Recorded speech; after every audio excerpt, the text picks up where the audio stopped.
Oke, selamat sore Bapak-bapak dan Ibu-ibu semuanya. Perkenalkan di sini saya Arga akan menyampaikan sedikit materi mengenai mengenal industri peternakan.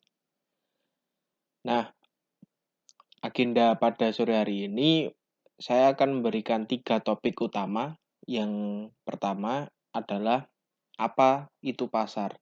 Di sini kita akan mengenal lebih dalam mengenai pasar, sebuah pasar, kenapa pasar itu bisa terbentuk. Yang kedua, apa pentingnya mengenal pasar? Terus yang ketiga adalah market map dari industri peternakan itu sendiri. Oke, yang pertama mengenai pengertian pasar. Nah, secara garis besar, pasar itu bisa diartikan sebagai tempat dua pihak atau lebih melakukan transaksi ekonomi. Maksudnya transaksi ekonomi di sini adalah transaksi jual beli. Nah, dua pihak itu tentunya satu pihak penjual dan satu lagi pihak pembeli, seperti itu. Nah, di pasar ini dapat terbentuk, dapat muncul itu ketika adanya sebuah permintaan dan penawaran. Permintaan dari pihak pembeli atau konsumen dan penawaran dari pihak penjual. Seperti itu. Misalnya ada seseorang yang menginginkan sebuah cabai, lalu ada penjual yang merespon itu dengan menjual cabai yang ia miliki. Seperti itu. Terus jenis-jenis pasar itu kita mengenal dibagi menjadi 4, yaitu pasar persaingan sempurna, di mana seluruh informasi dari penjual dan pembeli itu sama-sama diketahui. Terus barang yang dijual cenderung bersifat homogen atau memiliki kemiripan. Nah, maksudnya gimana di pasar persaingan sempurna ini? Misal dalam sebuah pasar ini terdapat banyak penjual dan banyak pembeli, memperjualbelikan misalnya cabai, terus setiap pihak maupun penjual dan pembeli mengerti informasi yang ada di lapangan. Misalnya, oh cabai untuk musim-musim seperti ini cenderung akan naik karena panennya susah dan lain sebagainya. Terus yang kedua, ada pasar monopoli. Pasar monopoli ini sebuah pasar di mana hanya ada satu penjual dan banyak pembeli. Nah, monopoli pasar ini contohnya itu adalah misalnya Pertamina ataupun PLN, ya seperti itu. Nah, yang ketiga itu ada pasar persaingan tidak sempurna. Berkebalikan dengan pasar persaingan sempurna, pasar persaingan tidak sempurna ini memiliki sebuah kecacatan informasi.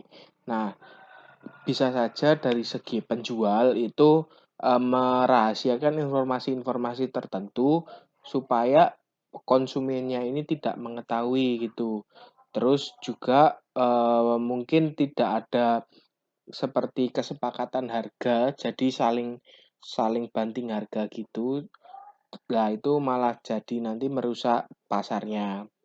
Yang keempat itu ada oligopoli, di mana pasar oligopoli ini merupakan sebuah pasar yang cenderungnya relatif stabil ya antara penjual dan pembeli.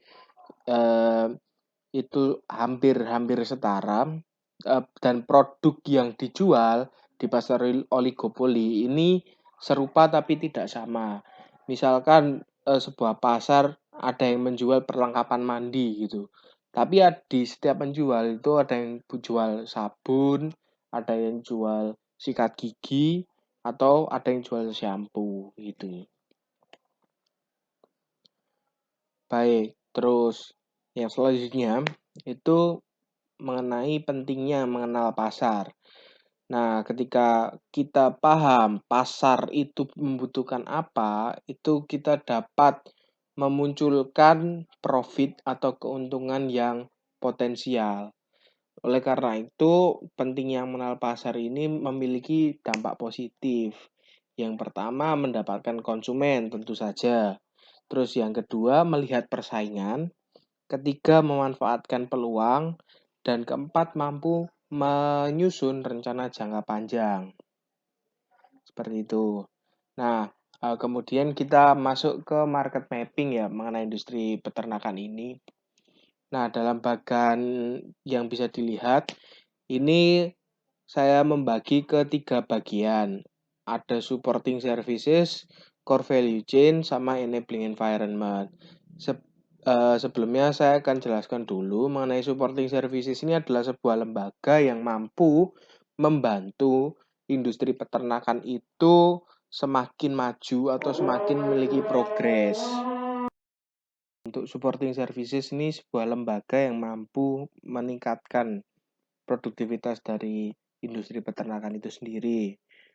Terus core value chain itu adalah sebuah rantai di mana cycle atau perputaran bisnis itu terjadi. Misalkan dalam hal ini sebuah industri peternakan itu sangat berkaitan erat dengan yang namanya pakan ternak. Nah, oleh karena itu dari perusahaan yang memproduksi pakan-pakan ternak tersebut, misalkan Java dengan produk Comfitnya, itu nanti akan disalurkan melewati toko retail. Toko retail ini adalah toko-toko yang biasanya digunakan untuk membeli pakan-pakan ternak oleh para peternak. Misalkan ini kayak toko-toko yang ada di sekitar kita. Nah, itu dari toko retail itu baru masuk ke peternak untuk siap diberikan ke ke ternaknya. Terus enabling environment itu adalah sebuah komunitas yang mendukung adanya siklus bisnis itu. Nah, di sini contohnya adalah sebuah paguyuban peternak yang mampu untuk memudahkan peternak-peternak itu menjalin komunikasi dan menyebarkan informasi. Misalkan informasi mengenai harga pakan yang lebih murah di daerah mereka. Ada lagi mengenai peraturan perundang-undangan. Tentu saja ketika kita berbicara mengenai peraturan perundang-undangan akan sangat berkaitan mengenai keadilan yang akan dicapai di lapangan itu. Misalkan di cara penentuan harga yang pas dan sesuai undang-undang itu seperti apa, seperti itu. Nah, ini ada bonus itu mengenai pilihan pakan untuk industri peternakan. Nah, biasanya dibagi menjadi 3, pakan kasar, konsentrat, dan fermentasi. Pakan kasar ini contohnya ya rumput-rumput gitu yang biasa, rumput hijau. Contohnya yang bagus tuh kayak rumput gajah itu bagus. Nah, itu contoh dari pakan kasar, pakan yang langsung diambil, kemudian langsung diberikan ke ternaknya. Yang kedua ada konsentrat. Konsentrat ini adalah produk-produk olahan dari sebuah perusahaan seperti Java Confit, terus high profit untuk pakan ikan misalkan, seperti itu. Terus yang ketiga ada pakan fermentasi. Nah, biasanya pakan fermentasi ini bisa disebut juga pakan alternatif karena dari pakan kasar itu mengalami proses lagi dicacah, kemudian diberikan obat-obatan khusus yang bisa membuat pakan-pakan tersebut terfermentasi. Nah, tentunya fermentasi pakan ini cukup menjadi solusi untuk beberapa kasus karena yang pertama bisa lebih menghemat biaya ketimbang menggunakan konsentrat.